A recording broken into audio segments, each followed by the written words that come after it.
पूरा सहयोग करूंगा। गाजीपुर की जनता का आह्वान करता हूं कि इस परिवार के साथ जो अन्याय हुआ है इसका आंसू पोंछने के लिए सबको करते हैं कि कुछ घटनाओं का इनपुट मिल जाता है। क्यों नहीं इनपुट मिला? क्यों नहीं इस पर विचार किया जाता कि इतना बड़ा होटल प्रतिष्ठान जहां दारू और बार और पीने की भी व्यवस्था, वहां सीसीटीवी कैमरा क्यों नहीं है? कोतवाल को ही न्यायिक अधिकारी बना दिया जाए, एसपी साहब को ही हाईकोर्ट का चीफ जस्टिस का अधिकार दे दिया जाए।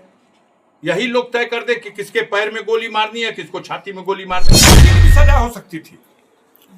आप कौन होते हैं उसको गोली मार के मौत के बना देते? अगर इस सरकार की यह मानसिकता है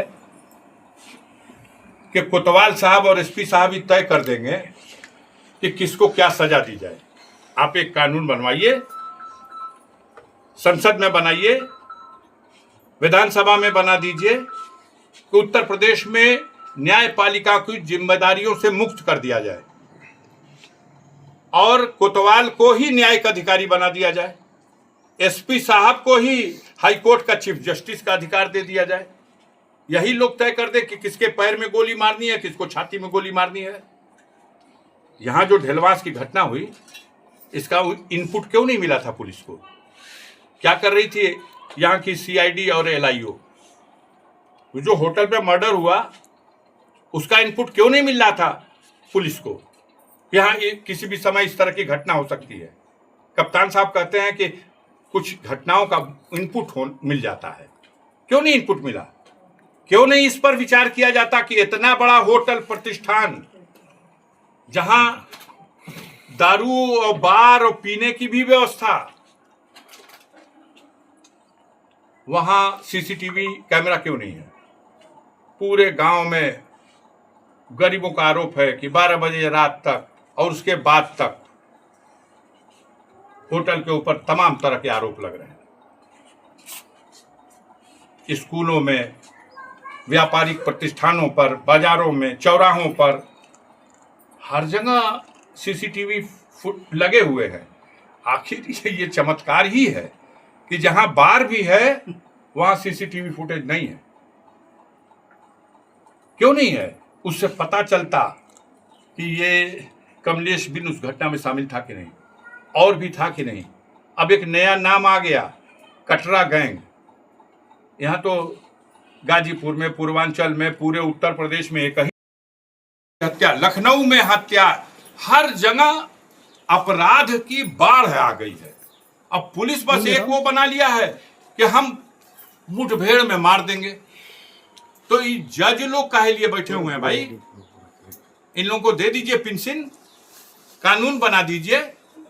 जो अधिकार न्यायपालिका के पास था कि किसी पे आरोप लगेगा, अगर आरोप था कमलेश बिन पे, उसको आप पकड़ के लाए थे, उसको आप चालान करते, उसके खिलाफ आपके पास सबूत था, वो गवाही गुजार देते, उसको सजा करा देते आजीवन कारावास की। इस घटना की एफआईआर साबित हो जाती तो उसे फांसी की भी सजा हो सकती थी। आप कौन होते हैं उसको गोली मार के मौत के घाट उतारने वाले? और अभी से ये कहा जा रहा कि अभी एक और पकड़ के रखले बड़न सो, घटना हो गई बा, ऐसे बच गई बा, नहीं तो अबले वहू के मार दिला। अभी से ये तय हो गया है, जन जन में ये बात व्याप्त है